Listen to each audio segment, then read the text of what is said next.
What's going on, everybody? Welcome back. FantasyTeamAdvisors.com, bringing home the bacon, MLB DFS video. It is Saturday edition. It is June 28th. It's the last Saturday of June. We've already got July coming up. If you're new to the channel, this is your first Saturday with us. Welcome. It's a weird kind of Saturday slate. We've got three early, at least on DraftKings. You got three early, you got your main slate, and then you got three late. We're going to cover them all. So if you've never been here before, it's a little bit longer video, specifically on the weekend when we have all 15 games going on, but we're trying to bring you as much as we can. So what we do here is we're going to go over each game. We're going to use outlier.bet, which we'll talk about in a little bit. And we're going to look at the pitchers. We're going to look at the batters. We're going to break some of the things down. We're then going to give you our top three batters in each team, from each team in each game. So in theory, there's some teams that we do like a little bit. Then there's some teams that we really like and want to stack. And we'll kind of break it down a little bit for you. If you've never been here before, we do have giveaways. Try to have 2 a day. Here's how you can win. You got to like this video. You got to be a subscriber, and you got to leave a comment. Now, do not flood the comment section because you will get flagged, and then YouTube will remove. If you spam too much, they remove it on their own. You do all of that, and this video right here gets at least 50 likes. You will have a shot at a free week of FTA+. Now, that is a week of MLB, NASCAR, PGA, and MMA. If this video gets at least 100 likes, you'll have a shot at a free month, 150 likes, a free year, 200 or more likes on this video, you'll have a shot at a $500 lifetime pass.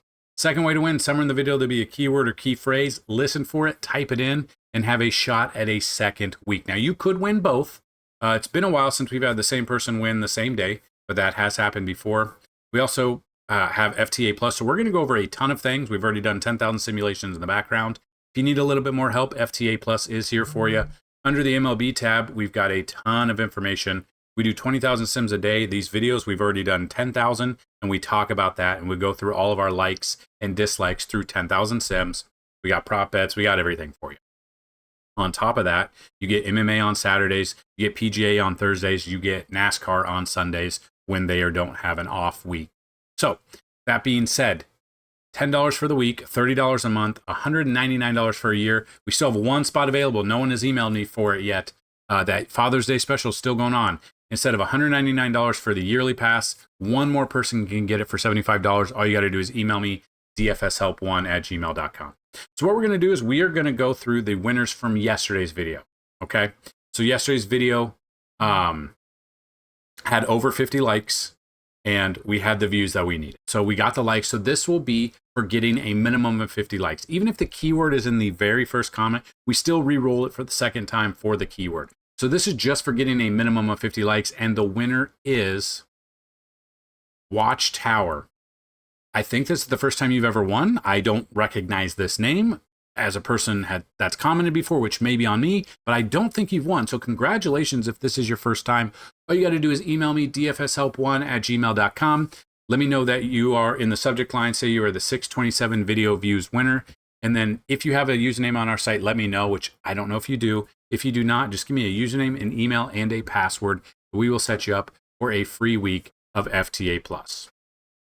Now, the second giveaway we're going to have is for the keyword. Now, the keyword, it can be hidden anywhere in the video. So it'll be in this video, somewhere in this video, okay? And it was massage. Now, Joaquin Kennedy, I think you have won once or twice. So congratulations to both of you. Joaquin, please email me, same thing, subject line 627 video keyword winner, and let me know your username on our website. If you don't, I need all of that information, and we will get you set up. So we do use Outlier for the majority of the stuff. You can use our link to sign up. You're going to get a 7-day free trial to everything we're about to show you. After that, you can use it to get a normal package, which we will give you a week of FTA+ if you sign up using our link, or their pro package, which we will give you a month to sign up as well. So, that being said, we do have a 3-game early slate. So we're going to look at that. We're going to talk about that. Weather should be good. I'm trying to look at ballpark factors real quick. It's hot and humid everywhere. There's a ton of home run potential today. The biggest home run potentials, Athletics at the Yankees, 30% chance of home runs. Great American Ballpark, San Diego, Cincy, 36% chance. Oriole Park, Tampa Bay, Baltimore, 24% chance. And then a little bit of chances at Angel Stadium with the wind blowing out. Philly at Atlanta, the wind is blowing directly out as well. So that being said, we are going to jump into the Athletics at the Yankees.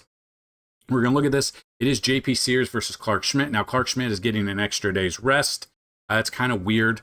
I don't know how that's going to affect him. In their careers, JP Sears obviously was with the Yankees before, got traded. I believe got traded over for the Sonny Gray debacle. 68 plate appearances, a 311 batting average against the Yankees. Then you got Clark Schmidt, 24 plate appearances, a 316 batting average. We're going to look at it. We're going to go in here. Clark Schmidt against them in their career, not a ton. You do see Brent Rooker does have a home run. That is it. Against right-handed pitching this year, they're pretty decent. If I were to use 3 players from Oakland here, I'm probably going with Tyler Soderstrom if he gets the start. I'm going to go with Nick Kurtz if he gets the start in this ballpark. And I'm probably going to go with Denzel Clark or Lawrence Butler there if you want to go in that direction. So Yankees bats. Also, Schmidt has not seen the Athletics this year. JP Sears did. He had a great game against them. Did not get the dub. 1.8 runs per 9. He only lasted 5 innings, 7 strikeouts, 1 walk, hit, or innings pitched. So it was an okay outing for him. That was in a ballpark that is more conducive for home runs than Yankee Stadium, even though Yankee Stadium does give up some home runs. So we look at the Yankees bats against lefties this year. Now, Austin Wells batting .269 with 5 bombs. He's for whatever reason, he's a lefty on lefty matchup. He hits very well. Paul Goldschmidt has kind of struggled lately, but he is batting .408 with 5 home runs against lefties. Cody Bellinger is hitting lefties well, .347 batting average with 2 bombs. Judge, obviously, .361 with 10 home runs there. Those are ones I'm looking at. I do like a Yankee stack, so I think Jason Dominguez probably is in this game. He did not start on Friday's game. And I don't mind, probably Giancarlo Stanton. Be another one if we want to go with a 5-man stack there just to start. That's kind of where I'm at. I wouldn't be surprised if this is a high-scoring game. It does have an over-under of 9. Clark Schmidt's one of those where he's very inconsistent for me when we've used him. He's getting an extra day's rest because he didn't bounce back from his bullpen or his last start as they had wanted. So that's a kind of a red flag for me. I don't think a lot of people will be on it, but an early 3-game slate, I don't mind an Oakland stack there. Second game we got the Twins of the Tigers. You got Bailey Ober versus Casey Mize, which we will dig into right now. I did not mean to do that. So we'll go into this and we'll look. So kind of looking in this, Mize has already faced Minnesota once this year. Didn't do well, 5.2 innings, 6.35 earned run per 9. Walked some, strikeouts were low. That's kind of what I expect in this game. And then Minnesota, Bailey Ober has not faced Detroit this year. We know that Detroit is a really good team. So Minnesota against Casey Mize. Byron Buxton does have a home run in his career against him. That's the only home run there. But against righties this year, they are hitting pretty well. So I would definitely look at Byron Buxton. I would be looking at Ty France. I would be looking at Trevor Larnach for sure. Cody Clemens jumps out to me. He's only batting .217. Does have 9 home runs, almost double-digit home runs against righties. I just like a full Minnesota stack. So a couple others that you could, look at. Ty France is there. Jeffers. Hopefully Jeffers is the starting catcher because I do like him in this situation. And the Detroit bats against, in his career, Bailey Ober. He hasn't faced him this year, like we said. Gleyber Torres with a home run. Torkelson with a home run. Colt Keith with a home run. If we were looking at bats against righties, though, like Riley Green batting .324 with 16 home runs. Kerry Carpenter batting .257 with 12 home runs. Colt Keith batting .256 with 6 bombs. Dylan Dingler, I'm looking at him. I love a full Detroit stack here. Dylan Dingler would be another one. A couple more you could look at. Depending, Winseal Perez, I would look at. Jahmai Jones could be a sneaky, really off-the-wall pick if you want to get him in there as well. So pitching-wise, I don't know if I like either of the pitchers. To be honest with you, the early pitching, not my favorite. Not my favorite at all. I'll put it that way. And then we get to the last game of this slate here. We've got Paul Blackburn versus Bailey Falter. Now, Paul Blackburn, 9 plate appearance, really hasn't seen him. We know the Pirates are bad. Falter, 88 plate appearances, a .276.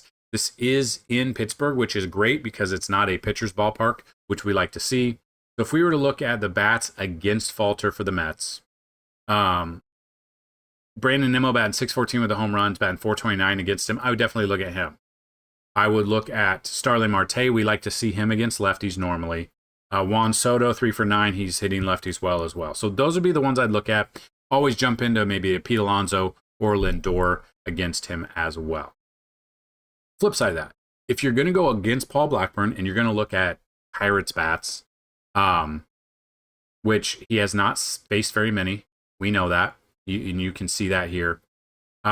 Looking at this, nothing to really go off of, but if we dig in just a little bit, see which of the batters here makes sense. O'Neill Cruz, I would look at. Brian Reynolds, I would look at. You want to see the more red means let's target. So Cruz, Reynolds, Brian Hayes, I would definitely look at a little bit too. That's probably it. IKF, you could look at. He's got off to a really hot start. His name was thrown out there for a trade bait early. It's kind of slowed down a little bit. Those would probably be the ones that I would look at there. Now, the next game, Tampa Bay at the Baltimore Orioles, we do have that on the main slate. So we are now into the main slate. We do have weather concern in this game. We have weather concern for that Mets and Pitt. Oh, well, you know what? Actually, so is the early slate only 2 games? Early slate is only 2 games. See, Saturdays are really weird because like Fanduel will have a little bit different. I fully expect. We'll see. I could be wrong, but I doubt it. So we will look at this. Looking at this one, Tampa Bay at Baltimore, we'll dig in a little bit. Now, weather being a concern, I don't love to see it, but it's here. So again, we don't love how DraftKings has done their new. They look like they've made it a little bit better since the beginning, but Littell comes in, 3.78 ERA, 6-7 record, 66 Ks. Looking at this, his splits when he's home. So he's got a 3.40, okay, which that ballpark gives a ton of runs up. So that's actually surprising. Away, he does have a 4.18 ERA, which I don't love to see. Splits wise this year, he's already faced Baltimore once, 7 hits allowed in 6 innings, 300 runs, only 3 strikeouts. He ended up getting not much that we want to see there. Okay. Doesn't even have the fantasy points, does it? Unless you go into this one. I don't like that at all. So you could, if we can find Baltimore here. Am I overlooking it? Right here, 2 starts ago, ended up with, where's the fantasy point? Are they not showing the fantasy points now? Oh, 9.3. They've moved it over. Not enough for me, especially on the road. I know Baltimore struggled a little bit, but it is what it is. Then you got Zach Eflin coming in. Game logs coming off back-to-back negative fantasy points, 1 against the Yankees, 1 against this same team. That's kind of what I expect. Now, that is a hitter's ballpark that they were in, but he did give up 12 hits in that game, 7 earned runs. They just kind of left him out there to hang and dry there. If he's in sort of into the game, he's upwards of 90 pitches. I don't know if we can expect that in this. So I'm probably looking at the bats more so the pitching. We have just such a bigger slate. We can check out the bats a little bit more. So looking at this, Tampa Bay against Eflin. Yandy Diaz has a home run. Brandon Lau has a home run. Morel, Taylor Walls, Josh Lowe. Pretty much everyone feels like they have a home run against them. Against righties this year, we are looking. Brandon Lau batting 397 with 13 home runs. I would definitely look at him. You want a cheaper option, Jake Mangum batting 330 with a home run. If he gets in there, I don't know if he'll start. Definitely one. Jonathan Aranda batting 335 with 8 bombs. Those would be my top 3, but I think a Tampa Bay stack makes a ton of sense. So I'm adding in there Junior Caminero, 275 batting average with 15 home runs. Maybe even a Curtis Mead. I don't know if he starts, but I mean, he's batting 308 against righties this year. So that's definitely one I'd look at. And then Baltimore bats against Littell. Like, I think this could be a high scoring game. Vegas has over 9.5 right now. Gunnar Henderson does have 2 home runs against him. Colton Cowser has 2 home runs against him. Dylan Carlson has 1, and Ramon Laureano, he has 1 as well. Against righties this year, kind of looking at that, Gunnar batting 307, so you want to get him in there against righties. Ryan O'Hearn batting 317 with 11 home runs. Ramon Laureano batting 292 with 8 bombs. Those are definitely ones you're looking at. I mean, you want to dig deep. Gary Sanchez, maybe. I don't know how much I trust him, but he's, boom or bust type home run threat, but outside of a home run, it's not much else. Jackson Holiday, if you need a 5th guy for your Tampa Bay stack or for your Orioles stack against Tampa Bay. So the next game, we got Seattle at Texas. We do have Brian Wu. It has not been confirmed that it is Kumar Rocker. He did pitch last on Saturday. Did get the win. 2 runs, 5 hits, 3 walks, striking out 4. So, I mean, not a huge day. Game log wise, 15.2. I mentioned this before, but what we're looking for on DraftKings, about 25 to 30 out of your pitcher. What you're looking on FanDuel, about 45 to 50, kind of even out those 2 pitchers that you don't have on DraftKings. The problem is he's obviously was brought back up. He faced Tampa Bay, 2.1. He faced the White Sox, 24.25. He faced Pittsburgh, 15.2. He now gets a matchup here against Seattle. Now, Seattle does strike out the 5th most out of any team, so he makes sense if it is him. It has not been confirmed that it is him, but it should be him. Anyway.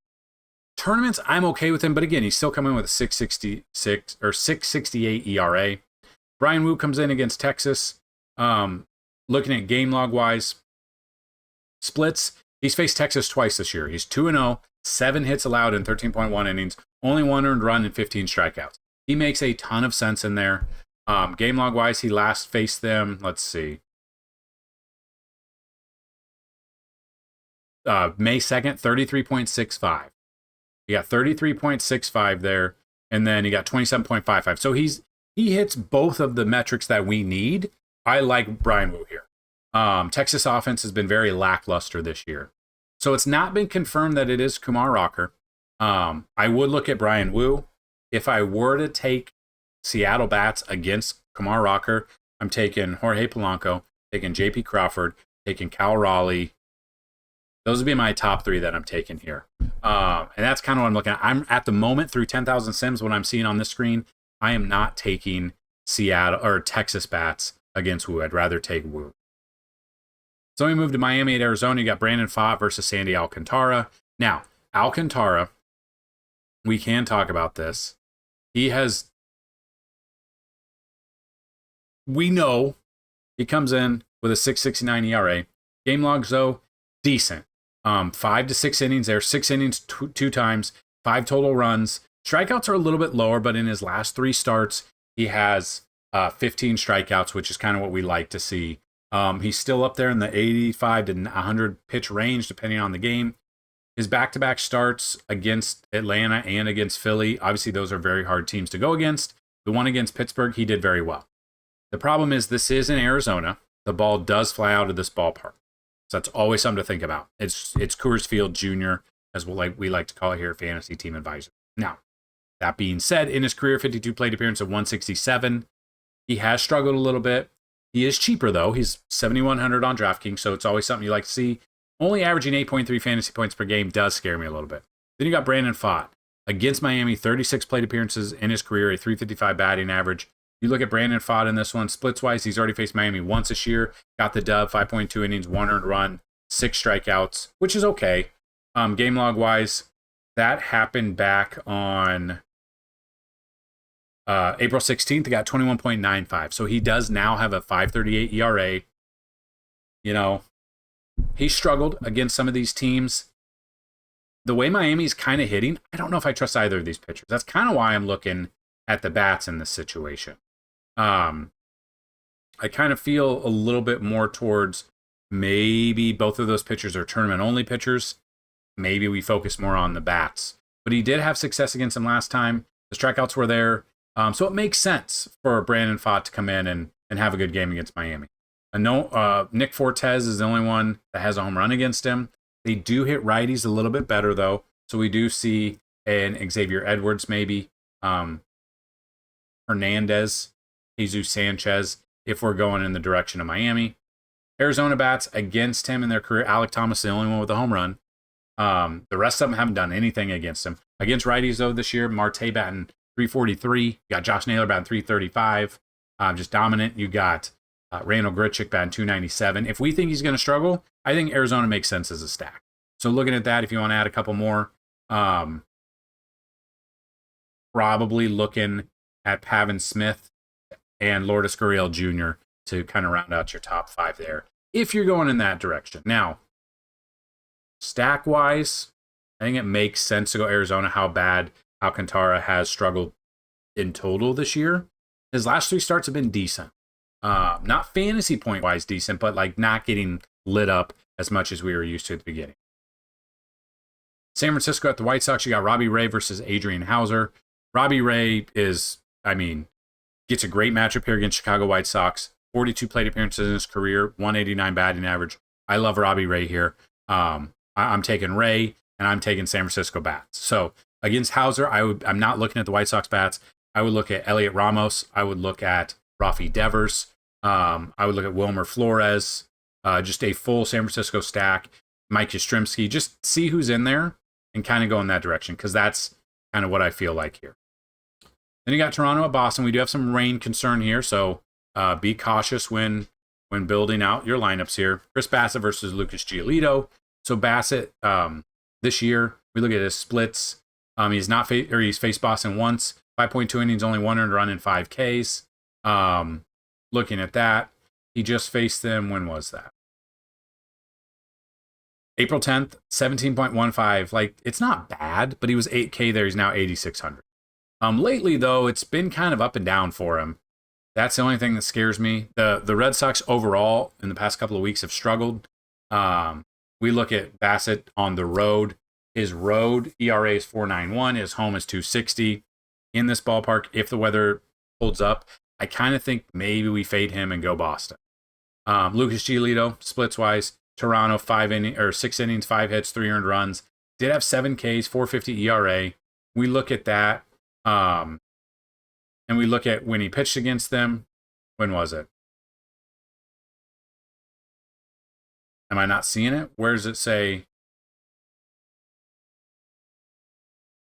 No. Okay, maybe not.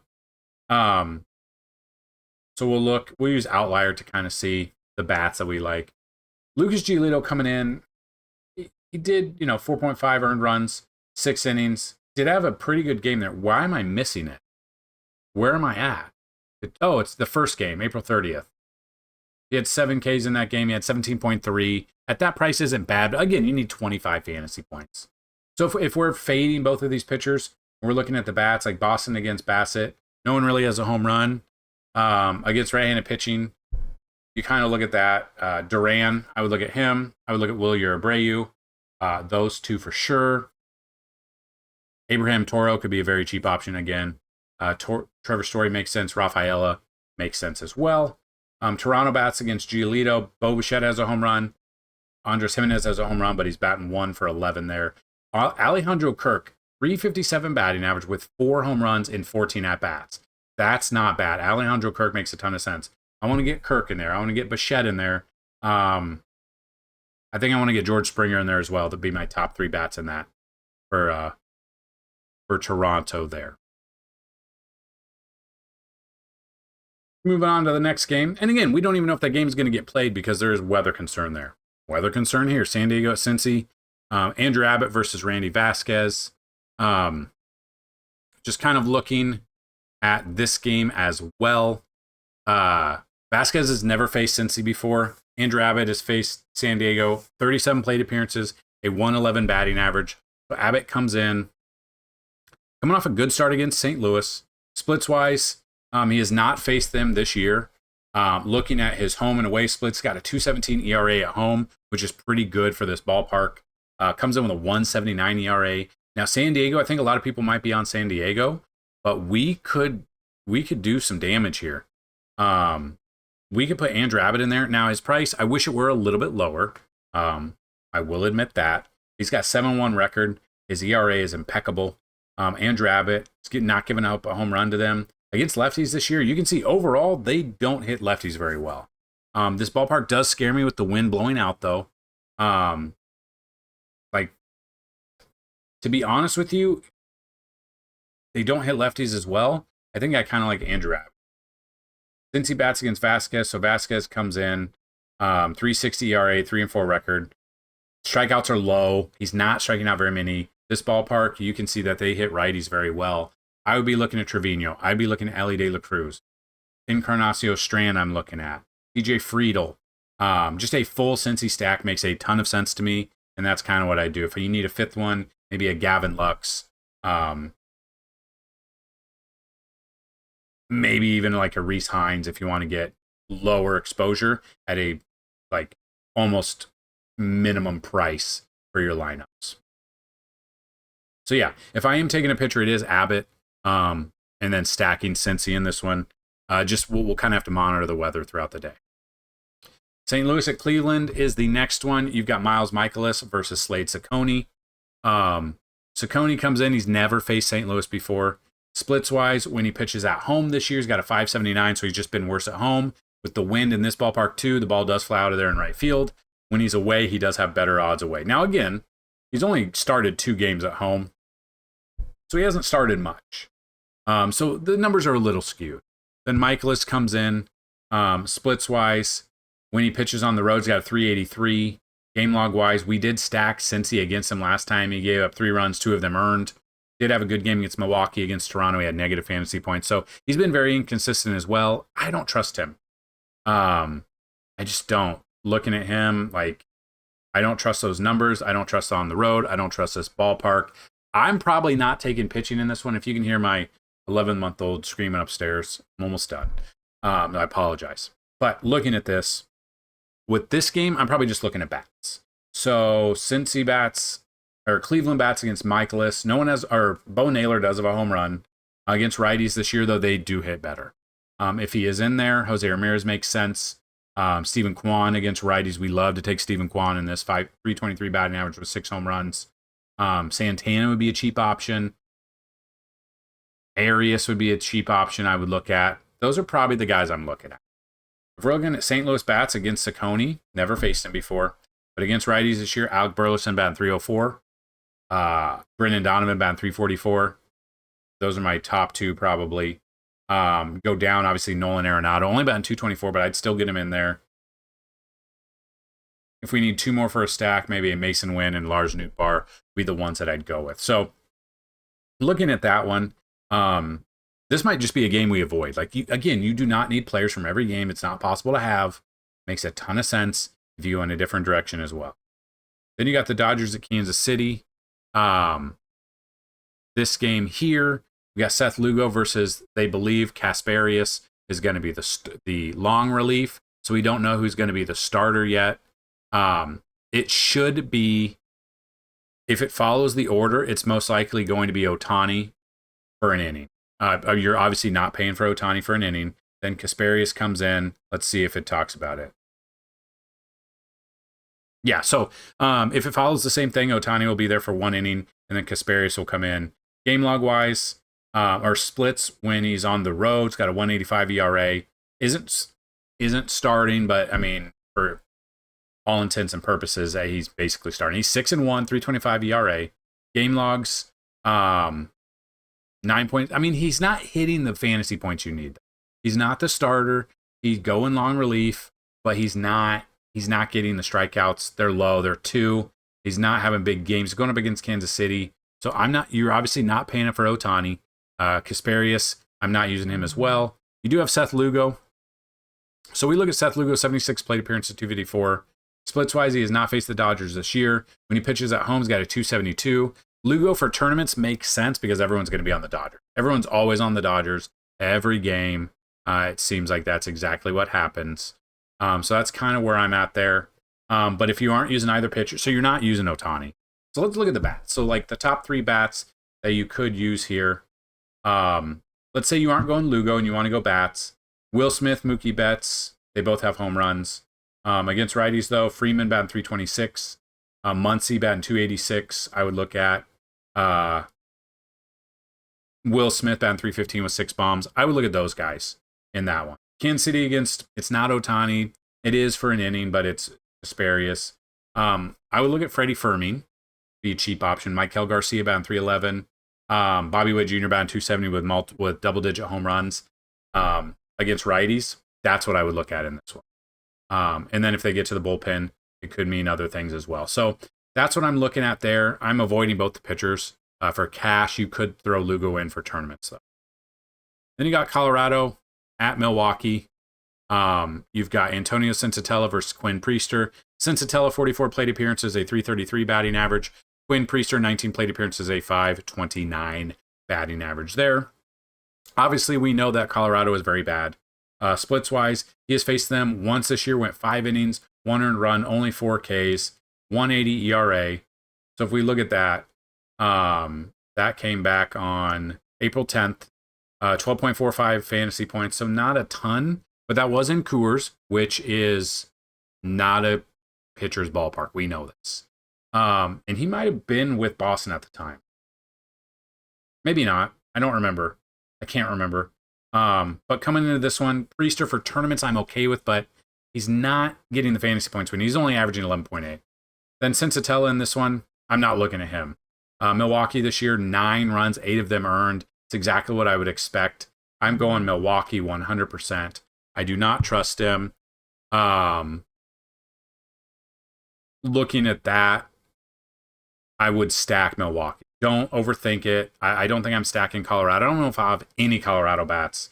So looking at the Milwaukee bats that I would have, against Sensatella, Contreras has a home run, Rhys Hoskins has a home run, Churio has a home run. Against righties, I'm using those 3. You want a couple more?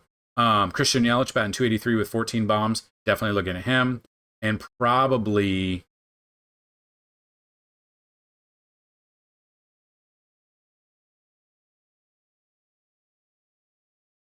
maybe Durbin.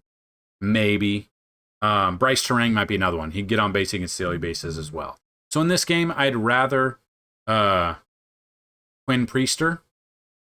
Tournaments, yes. I'm not using Sensatella. I'd rather focus on Milwaukee bats, though.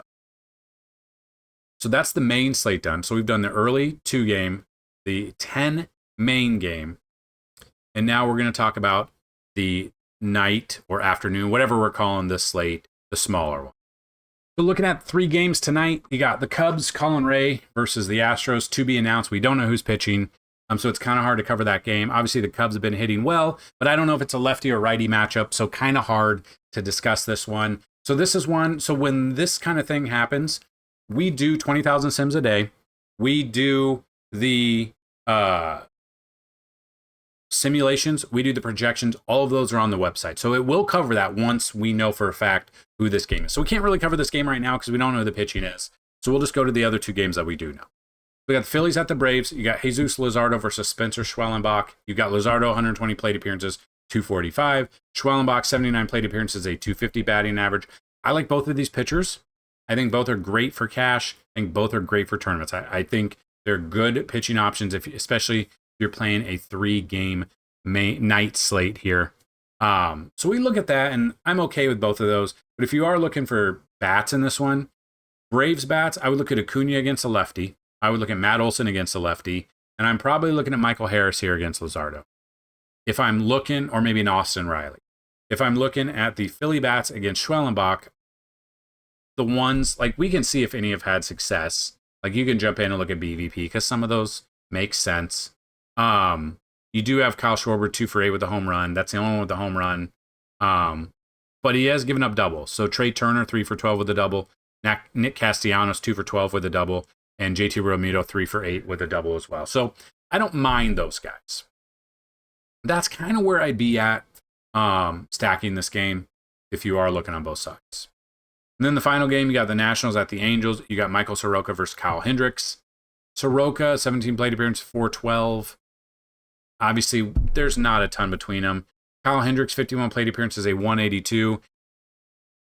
Honestly, I'm not going to play this night slate, but I think both pitchers are okay for tournaments. But I don't think we're going to see the same Kyle Hendricks we saw against the Yankees. I think we're going to see the one that gets hit pretty hard. So if I were to look at Washington here, James Wood, CJ Abrams, my top 2, Luis Garcia, Nate Lowe, those are where I'm at. Angels bats against Soroka if he struggles. Now, the Angels do strike out the most out of any team, so Soroka could get that, but he could also get hit hard. So if I'm looking at Angels bats, Mike Trout, since coming back from the IL, Joe Adell, Logan O'Hoppe are my top 3. You could look at Zach Neto. I don't know if he'll be in.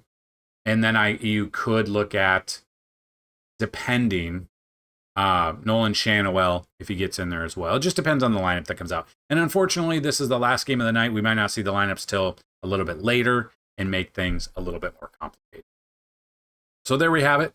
That is the Saturday slate done. We are now going to do the other segments of the show, which you probably could see in the chapters that we've posted here. But the keyword of the day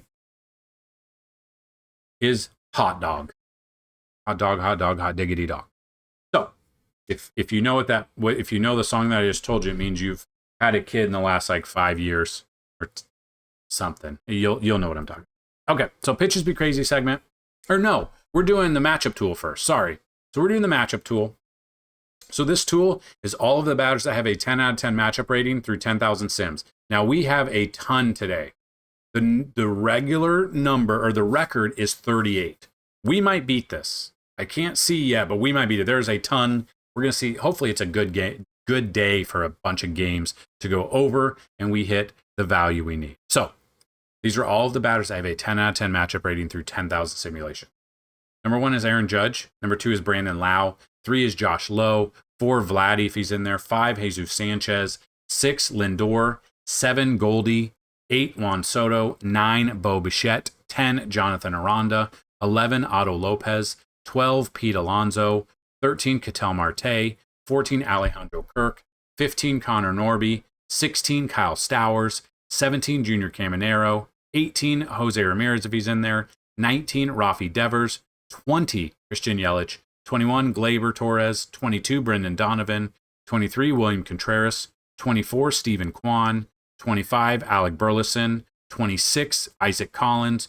27, Ernie Clement. 28, Luis Garcia. 29, Mike Yastrzemski. 30, Jackson Churio. 31, Willie Adames. 32, Bryce Terang. 33, Rhys Hoskins. 34, Luis Torrens. 35, Liam Hicks. Now, I thought we were going to get the record. We were close.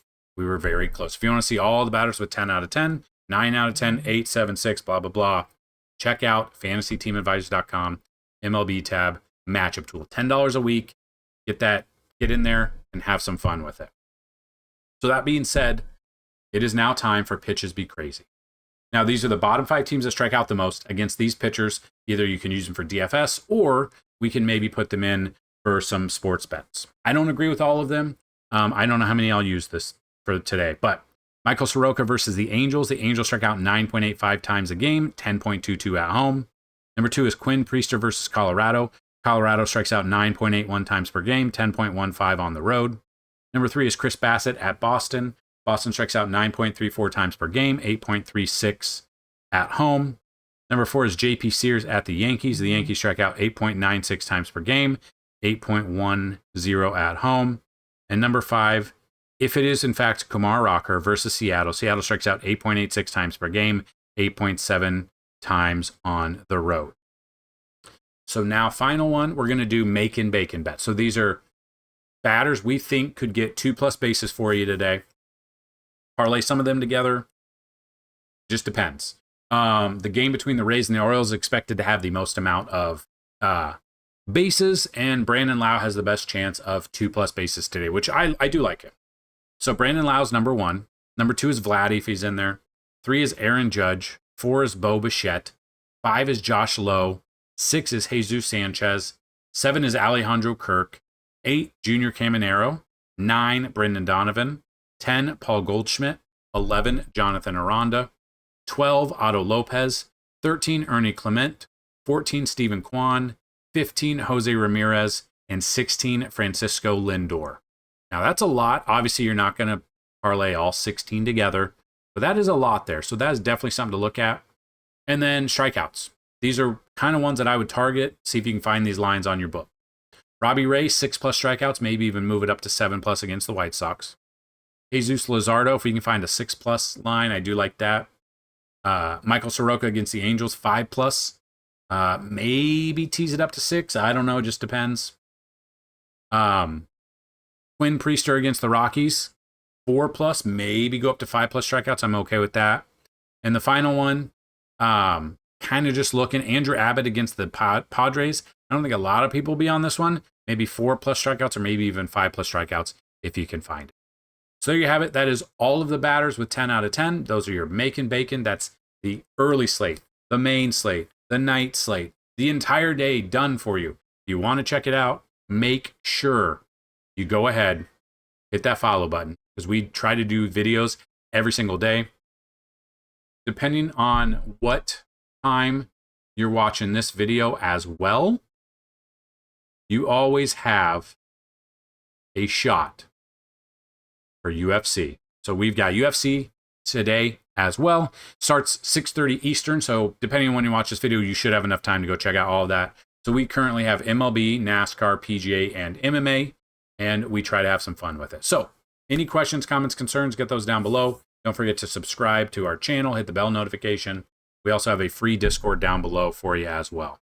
Good luck today, and as always, let's bring home some bacon.